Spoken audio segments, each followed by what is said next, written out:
Hello, everybody, and welcome to another episode of United Talks podcast. And today we're going to be talking about the player Patrick Dorgu. Basically, he's one player that everybody is talking about. Everybody is really interested in knowing, and everybody is kind of like surprised and interested in the kind of player that he is. And there has been a lot of talk basically about his position, especially from the Leicester game. And I talked about it in one of my videos, but I intend to kind of throw more light into the kind of player that he is. And then we can now break down and then I'll show you some things. I was gonna do some like revealing as to what positions he's played in the past and how we got to where we are. But then we're just going to break it down because I don't want us to follow the narrative that the press is creating. So, like, share, subscribe, sit back, relax, and listen. And we're just going to go on a very short ride. If you haven't liked, shared, or subscribed, please do like, share, and subscribe so we can grow this channel together. We're growing slowly and getting to our benchmark for the end of the month of February. So, hit the notification bell, like, share, subscribe so you don't have to miss anything as it relates to Manchester United. So, let's go. Now, Patrick Dogu. Of Nigerian descent, his name is Patrick Chinazekbere Dogu.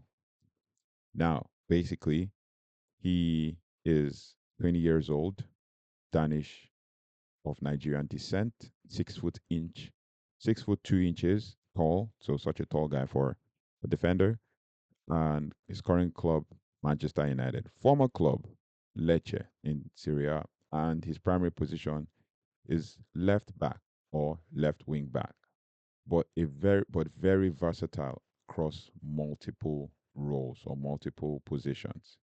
And that is Patrick Dogu for you. Patrick Dogu was born in Copenhagen to Nigerian parents. He comes from a deeply embedded, a family deeply embedded in sports. That is Patrick Dogu for you. He comes from a family deeply embedded in sports, with his brothers Gabriel and Ifena playing football in Denmark and Italy. I talked about this in the transfer video when I was talking about like giving you like a breakdown of kind of like a short player profile for the player, and then I gave you a breakdown and I said, basically he's a player that we desperately need, in Manchester United. Someone that will do us proud, basically show us what he is made of. So he was born in Copenhagen.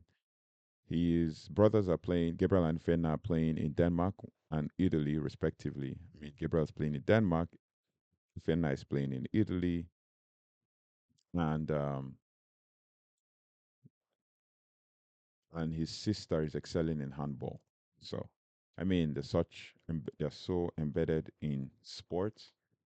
And Dogu began his football career or football journey at the renowned FC Nordsjælland Academy, known for producing talents like Mohamed Kudus, Kamaldeen Sulemana, Simon Adingra, and Ibrahim Osman. These are players who have featured in different, like Mohamed Kudus is in West Ham right now, played in Ajax as well. Kamaldeen Sulemana is in Southampton right now. Simon Adingra is in Brighton, and Ibrahim Osman, I can't remember where he is. Now, his rapid development caught the attention of Lecce, who signed him in 2022 while he was still honing his skills at academy level. I think he was 17 at the time. And initially, he joined Lecce's under 19 team. Dogo quickly progressed to the senior squad by the start of 23-24 season. His versatility and his adaptability impressed the then manager Roberto Di Versa, who integrated him into the first team. That's Patrick Dogo for you, right? So basically, he has he has played in multiple positions, but he progressed through the ranks in in Lecce and in the on the from the under 19 straight into the over the first team basically. So it is something that it's that's there for all to see, basically. There for all to see. So Patrick Dorgu is a left-footed versatile defender who can play in multiple positions, right?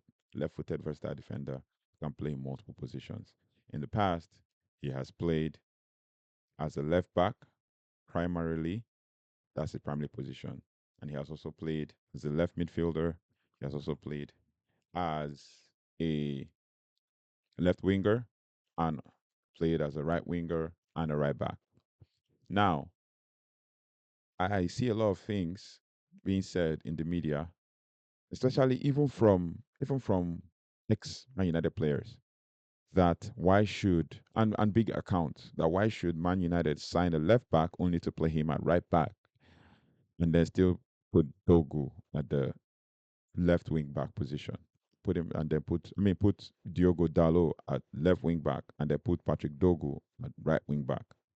So I'm like, are you guys serious? Literally had his first half of game. And big accounts are saying, oh, Amorim should keep it simple. That why did he play him at right back? He should have played him at left wing back. And then put Dalo back in right back. Blah blah blah blah blah. We should stop over complicating things and stuff. You have a point, no doubt. I respect that. But one thing we have to be very sure of and aware of is the fact that Man United, Man United head coach had barely had training with Patrick Dogu. So most definitely would want to see him show his versatility.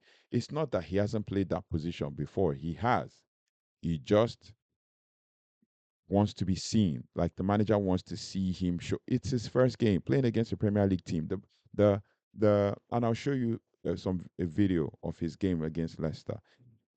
The the league is fast, basically faster than Italian league, but maybe Italian league might be a little bit as aggressive now, based on videos of him I've watched and some games I've watched.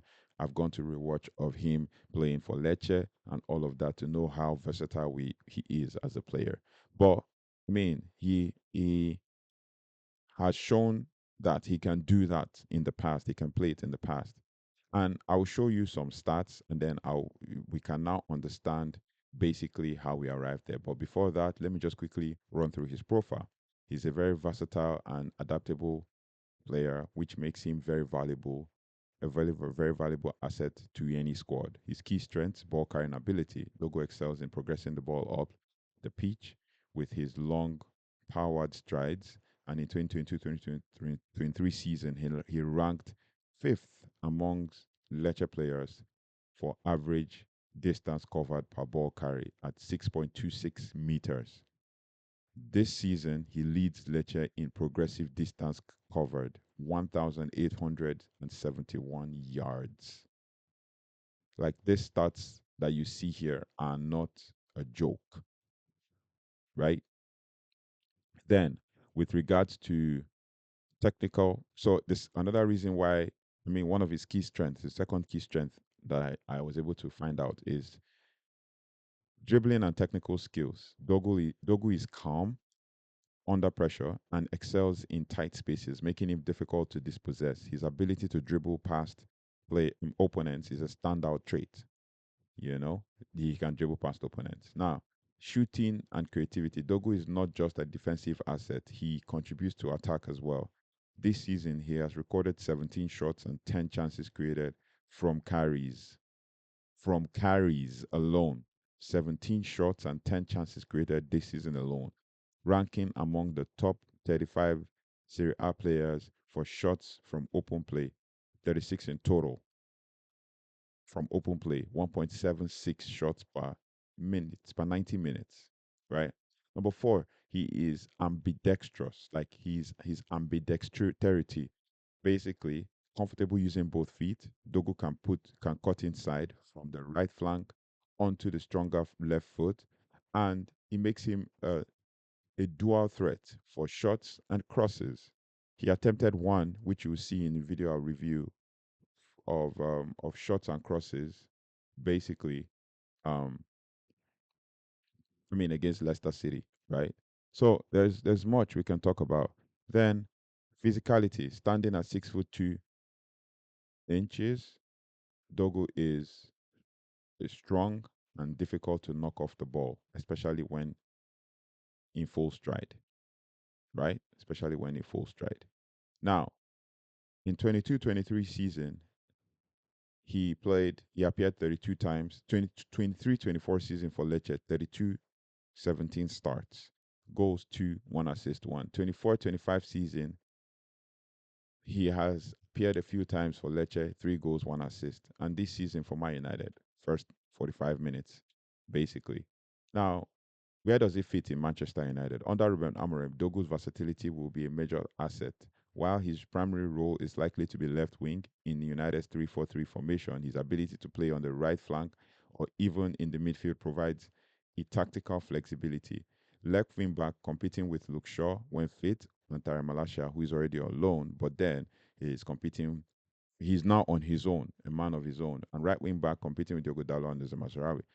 Dogu's ball carrying ability, defensive solidity, and attacking contributions make him ideal fit for Amorim's system, which emphasizes dynamic wing backs who can contribute at both ends of the pitch. So that is what Amorim was trying to achieve against Leicester. That is what Amorim was trying to achieve against Leicester. What makes him special? He's versatile. His ability to play multiple positions is at a high level, is rare for players of his age. Work ethic, rapid rise from Lecce's under 19 team to senior squad and now Manchester United highlights his dedication and his adaptability. Potential at just 20 years old, Dogo has already shown he can compete at the highest level and his ceiling is incredibly high. I mean, what more do you want? According to his current, the technical director of FC Nordirland, Alexander Ridget, he said that Dogo can play a lot of positions, but we always had an idea that he would become a fullback or a wingback.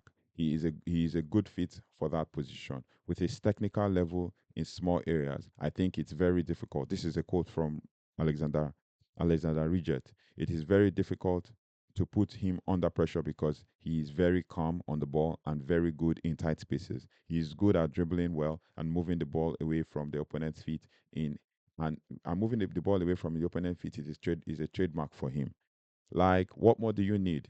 So, to sum this up, before we go into a little bit of details as to the stats as to where he's played, so you know, we can change this narrative that the press is trying to create. Because the last game against Leicester, all I kept hearing from the commentator is, why sign a player for left back when you can play and put him at right back when you can put him at the left back and put Diago Dalot on the right? Why not play players in the right position? Blah blah blah blah blah blah blah blah blah blah blah. And they repeated it multiple times until Dogo was subbed off in the first half after the first half of the Leicester game for Leandro Garnacho and all of that. Like, why?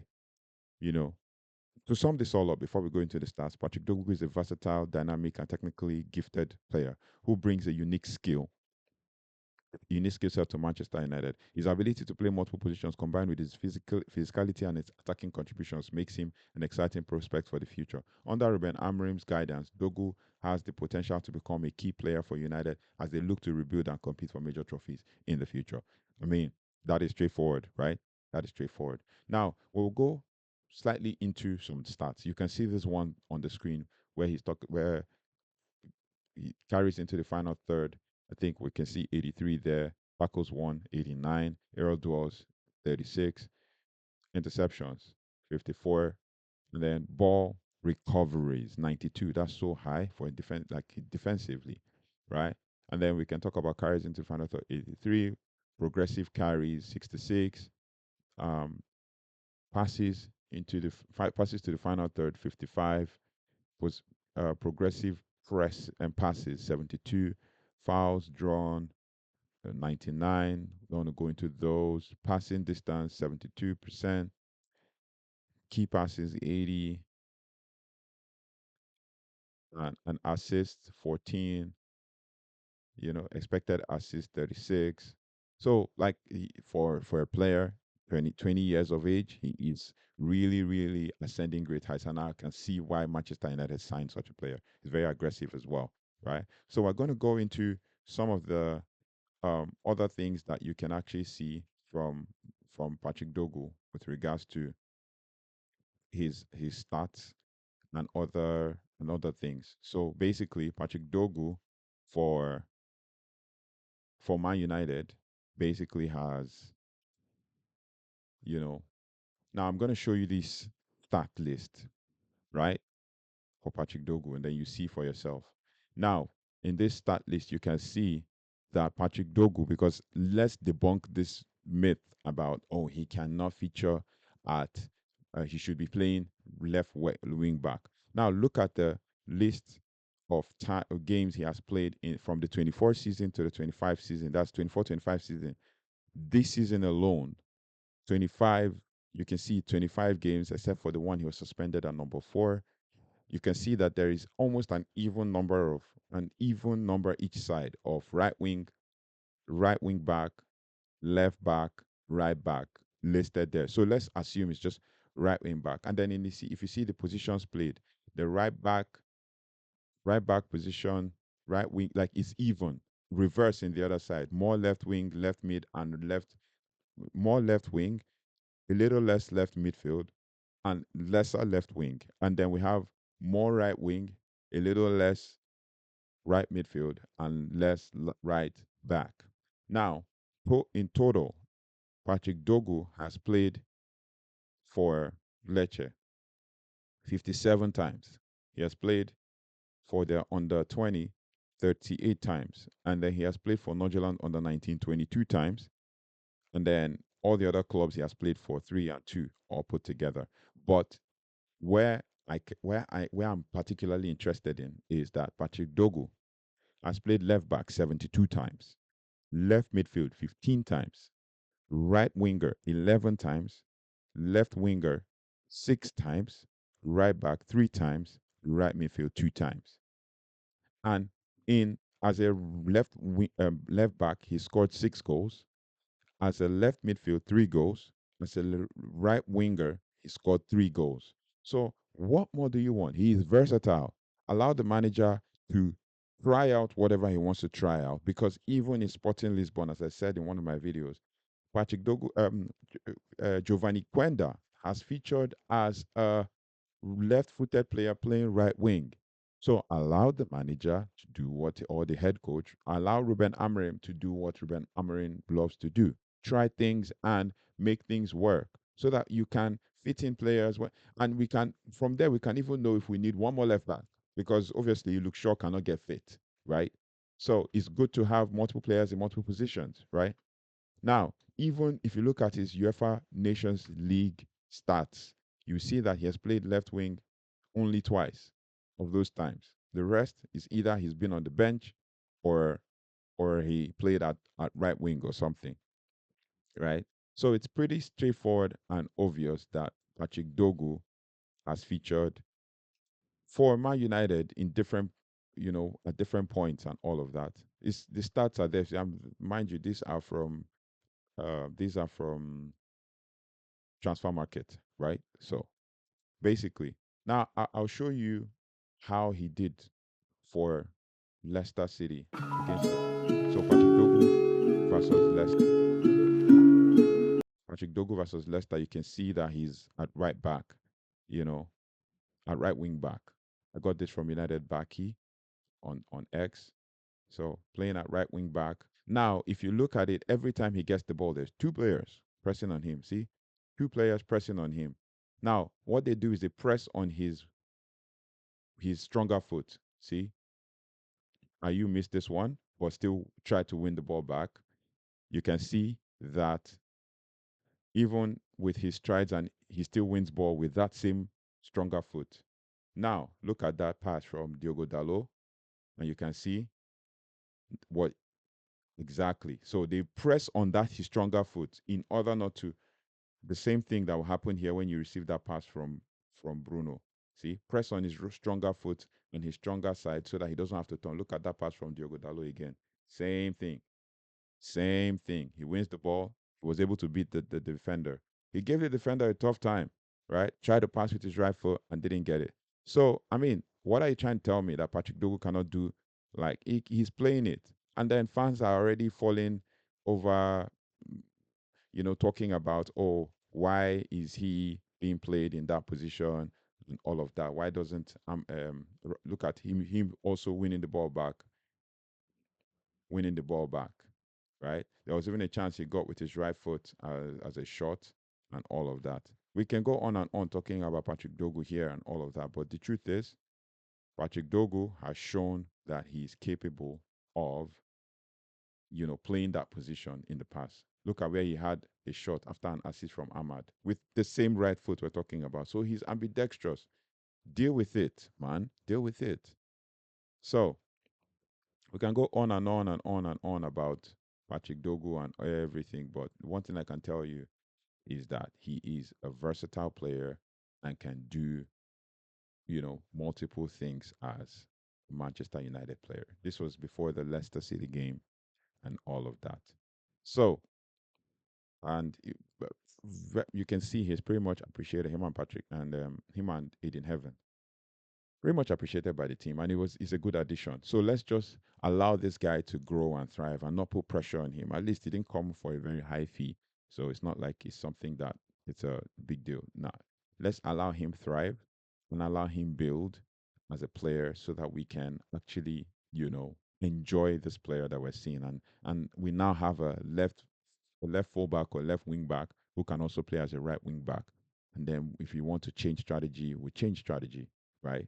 So it is what it is. And one thing I can say for a fact is that let us enjoy this player, allow us to enjoy this player, and then we can build from there, right? So that's pretty much about Patrick Dogu. Let me know your thoughts and feelings. And if you like this video, please hit the notification bell so you don't have to miss anyone. Like, share, and subscribe. And then, so let me know your thoughts and feelings about Patrick Dogu. Do you think that Amorim should continue what he's doing with him, especially with his development and all of that? I mean, we could see that in the past he's played, of his 57 appearances for Lecce, he's played 11 times as a right wing back or right midfielder. So it is what it is. Let's not allow the press dictate the narrative for us. So thank you so much for liking, sharing, and subscribing. Thank you so much for watching. And if you got to this point, I really want to appreciate you. We're growing slowly as a channel. And take care. Goodbye. And I'll see you on the next one. God bless.